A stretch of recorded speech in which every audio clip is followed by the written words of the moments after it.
ప్రజాప్రతినిధి న్యూస్ కి స్వాగతం. మెదక్ జిల్లా చేగుంట మండల చందాయిపేట గ్రామంలో ప్రొఫెసర్ జయశంకర్ బడిబాట పంచాయతీ సెక్రటరీ కృష్ణ ఆధ్వర్యంలో నిర్వహించిన కార్యక్రమంలో పాల్గొన్నారు. రామాయంపేట సిడిపిఓ స్వరూప తాను మాట్లాడుతూ రాష్ట్ర ప్రభుత్వం చేపట్టినటువంటి బడిబాట కార్యక్రమాన్ని గ్రామంలో ప్రజలందరూ దిగ్విజయం చేయాలని, గ్రామంలో ఎవరు కూడా డ్రాప్ అవుట్ పిల్లలు ఉండకూడదని, దీనికి గ్రామ ప్రజలందరూ సహకరించాలని ఆమె తెలియజేశారు. ఈ కార్యక్రమంలో పంచాయతీ కార్యదర్శి కృష్ణ, జెడ్పీహెచ్ఎస్ ప్రధాన ఉపాధ్యాయులు శ్రీకిషన్, ఎంపీపీఎస్ ప్రధాన ఉపాధ్యాయురాలు ఊర్మిళ, ఉపాధ్యాయులు అంగన్వాడీ సిబ్బంది, మహిళా సంఘాల లీడర్లు, గ్రామ ప్రజలు, యువకులు తదితరులు పాల్గొన్నారు.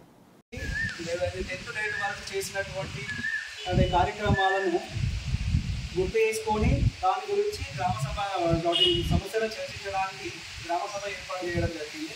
ఈ గ్రామ సభ ప్రధానంగా అంశం ఏంటి అంటే 6 సంవత్సరం నుండి 14 సంవత్సరాల వయసు కలిగినటువంటి పిల్లలు ఎవరన్నా పాఠశాలకు బయట ఉండడం కానీ, లేదంటే ప్రైవేట్ పాఠశాలలో చదవడం కానీ, సో అటువంటి పిల్లలను ప్రత్యేకంగా ఎటువంటి పాఠశాలకు వెళ్ళినటువంటి పిల్లలను మన బడిలో చేర్పించే కార్యక్రమాన్ని మన రాష్ట్ర ప్రభుత్వం ప్రతిష్టాత్మకంగా తీసుకుంది.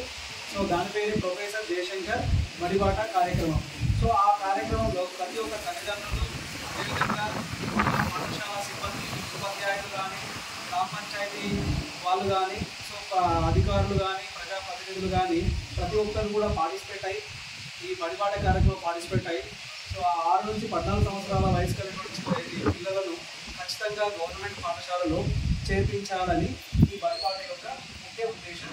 సో దాని సందర్భంగానే మనము బడిబాట ఫ్లెక్సీ పట్టుకొని ర్యాలీలు తీయడం జరిగింది. అదేవిధంగా ప్రతి డోర్ టు డోర్ కూడా డోర్ టు డోర్ కూడా తిరిగి పిల్లలను గుర్తించడం అనేది జరిగింది.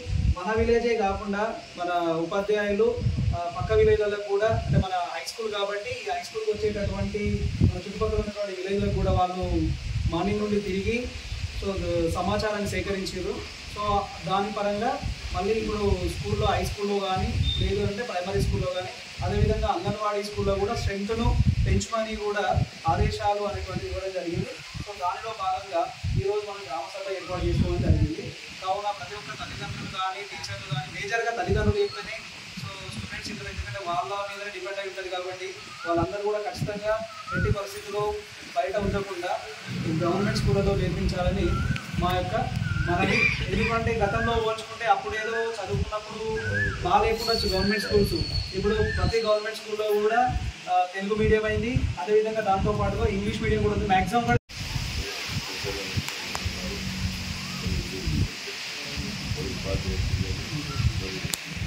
గ్రామ స్థానికులు, వివిధ సంఘాల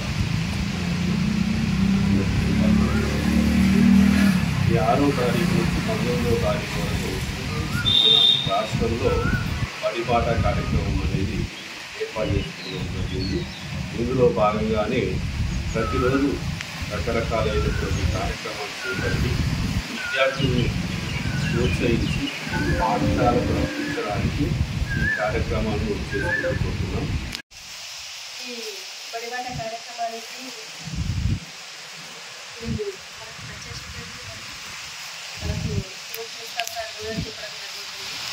మన అంగన్వాడీ సెంటర్లో కూడా బడిబాట కార్యక్రమం అనేది మనం నిర్వహించడం జరుగుతుంది.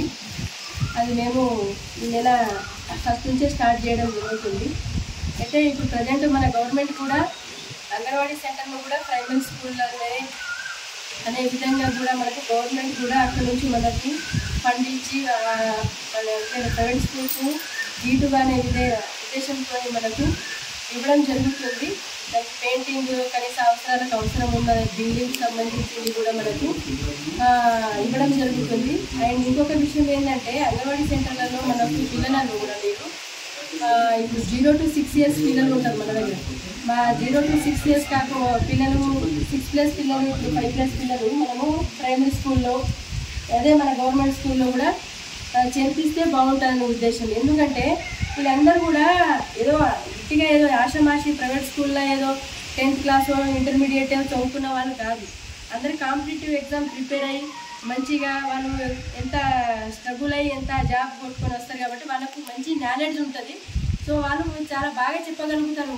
ఎందుకంటే మీరు ఏమనుకుంటారంటే గవర్నమెంట్ స్కూల్లో ఏం చెప్తారు అనే ఉద్దేశంతో అంగన్వాడీ సెంటర్లో ఏముంటుంది ఎందుకంటే అంగన్వాడీ సెంటర్లో ఏముంటుందంటే ఆట పాటలతో కూడుకున్న విద్య. ఆ టైంలో నర్సరీ స్కూల్, నర్సరీ అండ్ పిల్లలే ఉంటారు. మనకు 3+, 4+ పిల్లలు ఉంటారు కాబట్టి ఎల్కేజీ, యూకేజీ. అందులో అంత పెద్దగా చదువుకోవాల్సింది ఏమున్నది, ఆట పాటలతో విద్య కాబట్టి పిల్లలకు కంపల్సరీ అంగన్వాడీ సెంటర్లో పంపిస్తూ ఆ అంగన్వాడీ సెంటర్లో పంపించిన పిల్లలని మనము ప్రైమరీ స్కూల్కి కంపల్సరీ పంపాలి. ఎందుకంటే ఈ ఉద్దేశం ఇంకా ఇంకొక విషయం నేను మీకు చెప్పడం జరిగింది. ప్రైవేట్ స్కూల్లో మనము జస్ట్ ఊహించుకుంటున్నాం తప్ప వాళ్ళు బ్యాగులు మోసుకున్నాడు. ఇంకొకటి ఏంటంటే పిల్లలు ఏదో చదువుతున్నారు, ఏదో వేరే వాళ్ళ పిల్లలు ఎట్లా ఉన్నారు అంటే డబ్బులతో కూడుకొని మనం ఇవ్వడం జరుగుతుంది తప్ప. కానీ ఇక్కడ మనకు ఫ్రీగా మధ్యాహ్న భోజనం ఇవ్వడం జరుగుతుంది. ఇందాక సార్ చెప్పినప్పుడు దుస్తులు కూడా ఇవ్వడం జరుగుతుంది. కాబట్టి గవర్నమెంట్ ఇచ్చేదాన్ని మనం యూటిలైజేషన్ చేసుకోవాలి.